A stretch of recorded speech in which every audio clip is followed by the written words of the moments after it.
My right hand contains chocolate versus flowers. In the corner of chocolate, she would like me to ignore her bio and simply say that Nate Waggoner is a piece of shit. Ladies and gentlemen, Sarah Griffin! And her opposition. In the corner of flowers, he's currently working on his MFA in fiction from SF State. He's allergic to guinea pigs, and he hosts a podcast called Invitation to Love with his ex-girlfriend. He may or may not be a piece of shit. He is the corner lad of Right Club San Francisco, our ward and yours. Ladies and gentlemen, Nate Waggoner! Rock, paper, scissors, positions, kids. And we'll see that in 3, 2, 1, shoot! Scissors, cuts, paper, Sarah, first or second? She's going second. That means Nate's up first. Nate, your block is there. Your iPhone is reading off the iPhone. I know, I'm sorry. I hate it as much as you do. All right. Have you discovered that new app that does like the auto sizing for you? It's pretty awesome. Look, the only auto sizing I need is. I don't have an end to that joke. What do you expect from me? Just said it. What the fuck? All right, sounds like the microphone's working just fine. Right Club audience, are you ready for Nate Waggoner? All right, Nate Waggoner with flowers in 3, 2, 1, begin. Today started like any other day, with me lying in bed, fantasizing about my own funeral. It's an opulent affair with flowers all around. Of course, in life, flowers only make me sneeze a lot, and I only associate them with sneezing, not with a pleasant smell or with romance or with heavy-handed metaphors, just being gripped uncontrollably with the urge to emit an embarrassing wet explosion from my face in public and cover myself and everything around with mucus. 1/8 orgasm, 7/8 humiliation. But today, the day of my imaginary funeral, the flowers are nice. Because I don't have to smell them anymore because I am dead. My ex-wife, Lena Dunham, says some touching things about me, and everyone agrees I lived a full life.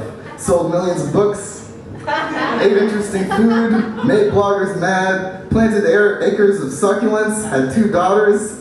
At this point in real life, I realize it's noon and therefore almost time for me to get out of bed. See, things have been looking up for me. I'm gainfully employed in an SAT tutoring place, which is nice. I finally moved out of my aunt's house in Berkeley. Admittedly, my new place has a pretty bad rat problem, but my roommates are cool, the rent is low, and we're working on it. There's rat traps, and we have to keep all our dry food in bins, and we're talking to the Oakland Housing Authority about it, and about our landlord who's a hippie sculptor who lives in LA and only responds to our complaints via cryptic text messages. So I'm checking my email. The first email is from my boss.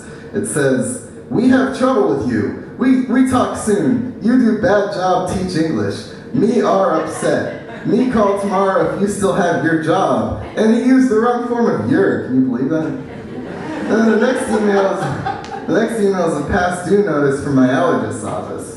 Stop and smell the roses allergy and asthma specialists. Apparently I owe them like $800 for allergy shots that I've missed. And so, like, in addition to my student loans and stuff, I have this. In addition, the third email is from my landlord, which says the following. During my last visit to the property, I found you and your roommates to be in flagrant violation of Clause 11A of our contract, which states that tenants must keep the premises in clean, safe, and sanitary condition. I found mouth stuff all over the place, he probably means food, as well as several ironic sweaters festering in an unhip pile in the crawl space. What makes the email even more damning is he attaches a letter from the pest control people he'd hired, and their statement regarding trying to work on the house was simply, "We can't control how people choose to live their lives."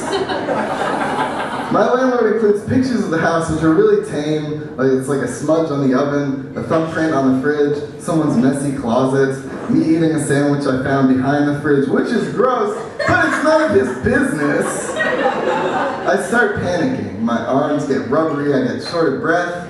And just yesterday I had no problems. You know, like that Beatles song, Octopus's Garden, where the guy is living a normal life and all of a sudden he has to live with an octopus, and I presume he feels despair. Today I'm supposed to go see my friend Sarah Griffin, who I'm very close with, but today I have mixed feelings about going to see her. After reading those 3 emails, I feel like a big failure, and meanwhile she's enjoying huge literary success. She just signed a $3 million deal for the first book in what's to be a series of 30 called Here Come My Emotions. It's not that I'm bitter about it or jealous of Sarah. I'm not jealous, I just think that she's bad and I'm good. And I deserve all her success and she doesn't. So I go visit Sarah on her new yacht, the SS Fields, which is an awesome boat, but can you imagine if, if Uncle Nate had a boat called SS Fields? It'd be a whole... So it'd be creepy, right? Whatever. Double standards. Inside the boat is a nest of old school video game systems and controllers, the cat starting around like he always does, and there's a huge bundle of flowers and congratulatory letters for her book deal. I start sneezing uncontrollably. Sarah pats me on the back and gets me some water and some tissues. I complain to her about my problems, the rats, the job situation, the medical bill. I say, sometimes, Sarah, sometimes it feels like I'll never be a big success like you, and therefore I'll never get that great funeral I want with huge piles of flowers everywhere and millennial poster children from HBO shows weeping for me. Until today I was on that path, but now it looks like I'll end up with a pauper's grave and only Stephen Westall will come put a fake fucking carnation on my plot. Sarah says, "Sure and be Nate. You'll be fine. By the Blarney Stone, these are just small setbacks. Who knows what the future holds?" I say, it's so hard being a literary bad boy. Success is hard too. I still get dismissive reviews, people who don't take me seriously because I'm attractive and charismatic. They're always after me looks and me charms. And then I reply,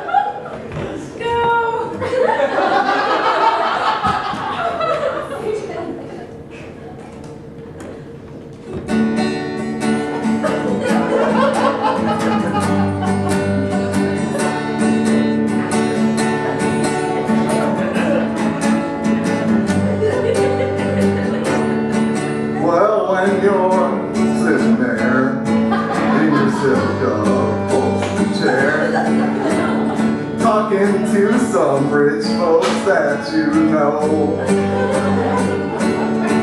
well, I hope you don't see me in my ragged company.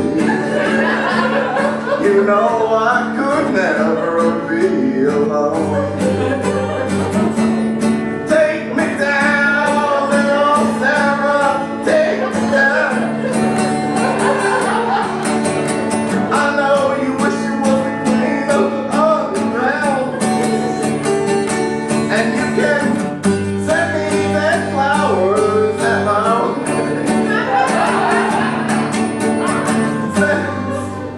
Send me them flowers.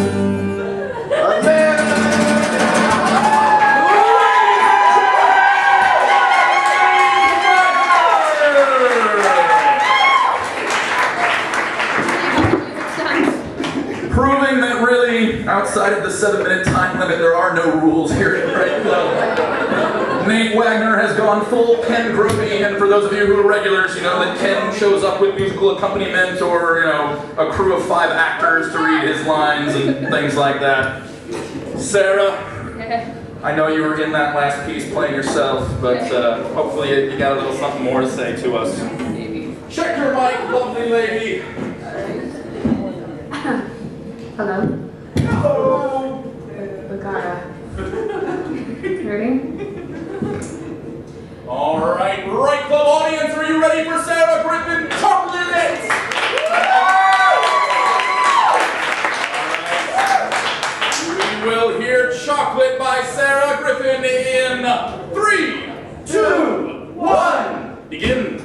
Today started like any other day, with me lying in bed fantasizing about what I'm going to eat in the next 24 hours. Opulent foods flick past in the recipe book that my mind has become, mostly involving some state or other chocolate. Of course, in life, chocolate only makes my teeth hurt, and I only associate it with being sad instead of with desserts or debauchery or whatever it is we're meant to associate it with, whatever women's magazines and copywriters from candy companies decide. Pleasure? Sure. Becoming overweight and decimating your already busted teeth? More so. 1/8 orgasm, 7/8 humiliation. But as I lie there, projecting my ideal meals from the day up under my duvets, chocolate is nice. My ex-wife, Lena Dunham, brings it to me in artisanal handcrafted wicker baskets and feeds them to me as I sit on my mountain of books, my phone bleeping constantly from hate mail sent by enraged misogynists, my hair healthy and long and not greying, my 2 sons painting in the corner. At this point in real life, I realize it's 7 a.m. and almost time to get up. See, I got a job lately, a copywriting job where I sit in a fancy chair and sometimes I'm draped across the office sofa, which is worth more than my apartment, and type reams of social content into an interface I don't understand. I like it. It's like doing crosswords, unhinging your brain from reality, and then there it is in all its raw functional glory, language. Words like artisan, handcrafted, esoteric, hearty, eclectic, creative, breezy, flavorful, spectrum, galaxy, all used to describe restaurants I could probably not afford to go to in a city I will never go to. I think about how many desserts I will describe today.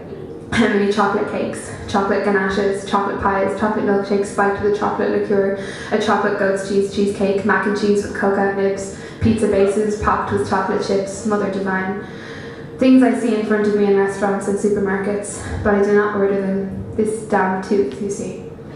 A third of it fell out of my mouth last March after I bit into a Hershey's Kiss, this tooth, down the back. I have this morbid fear of dentists, so it's just been sitting there singing operas of nerve-ending agony every time I drink something cold or scream as I whoosh across railings on a roller coaster. That's a thing, you know. Today I'm supposed to go and see my friend Nate Waggoner for lunch on my break. I'm very close with him, but I have mixed feelings about going to see him today, especially while I'm working this content writing job. He's just flown in from New York for a week, you see, for an alt-lit installation performance. He won't tell me what's going on with it, but seemingly it's in a sewer and features a deeply ironic performance of the lyrics of the Rolling Stones read as poetry. I think it used to be a chocolate factory. I think it's supposed to be about selling out or whatever. He's enjoying enormous alternative literary success in New York, living in a repurposed factory that is kind of like Andy Warhol's factory, but way more alt-lit. I think it used to be a chocolate factory, actually. Apparently there are so many spilled bottles of medication on the floor you can barely walk. His collection of Instagrams and personal thoughts, everything here is more terrible than my sweater, was bought by Moo Moo House this year for $3 million. This is just shortly after his BuzzFeed irony section got written up like 8 times in the New York Times. He bought the factory with the money.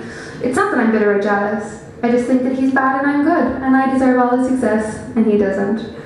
So we meet in a tiny blue bottle coffee pop-up near the alt-lit installation sewer, and Nate is sitting there surrounded by NYU graduate nymphets with big glasses and dark hair. He points his iPhone at me. Lena just texted me. Oh wait, hang on, you can read that. That's me.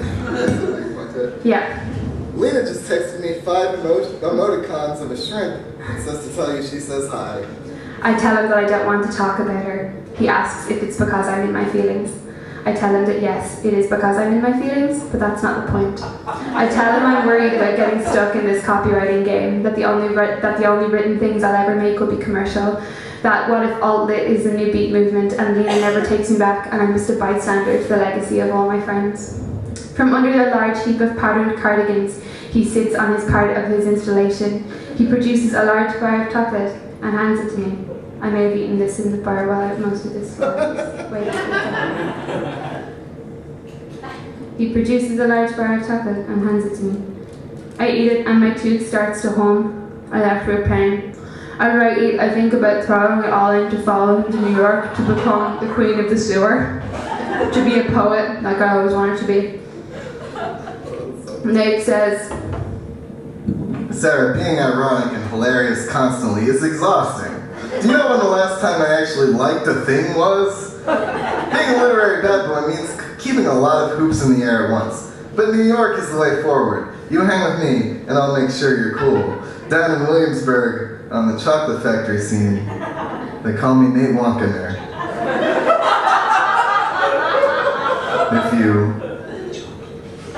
Come with me, and you'll be. Wait, Wait. We still haven't divided them. I hate this. We have 1 minute left. Come. No, wait, undivided moment. Thanks.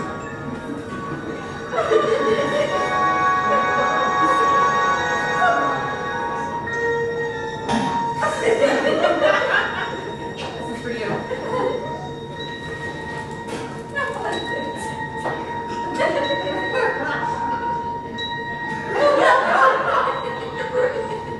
Make a wish.